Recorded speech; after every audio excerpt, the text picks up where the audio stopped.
I'm Stephen with AlbertaUrbanGarden.ca, and this is my father Ian. Hi, how are you?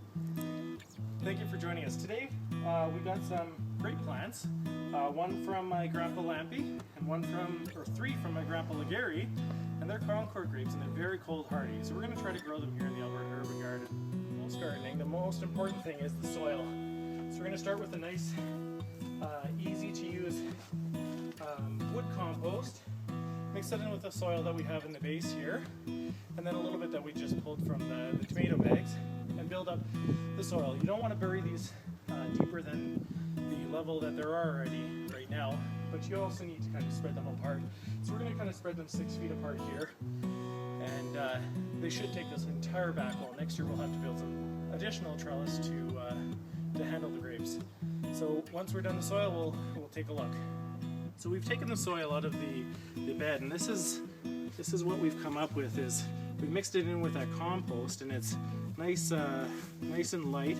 This is kind of the Alberta gumbo stuff. I made the mistake of just tossing this in when I did my lawn into the garden, and it's just heavy clay, not worth much, and it chokes the roots quite a bit of any plant you put in them.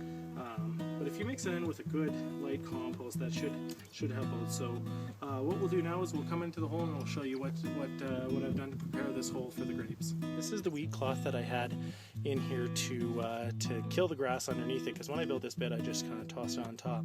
We've put cardboard and newspaper down.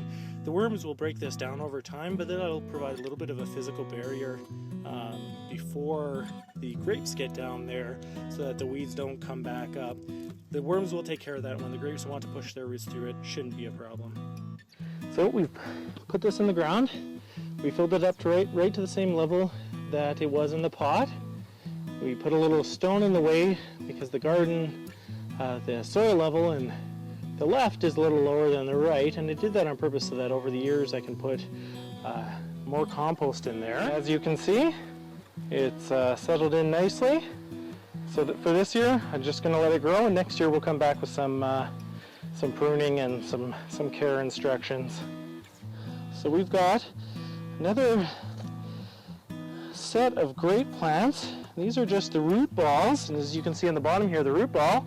So we're just going to plant these just a couple of inches below the top of the bed here, which means I've got to actually put some more soil in.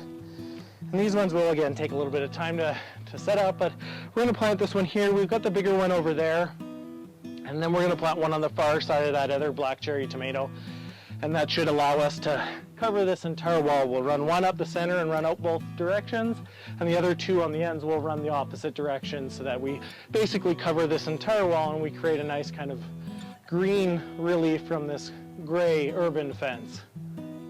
So in between these black cherry tomatoes, here's one Concord grape from Grandpa Legary. On the far other side, here's the other Concord grape from Grandpa Legary. And in the center, here's the Concord grape from Grandpa Lampy. We're all done, so now we just have to water them in and leave them. Thank you for joining us.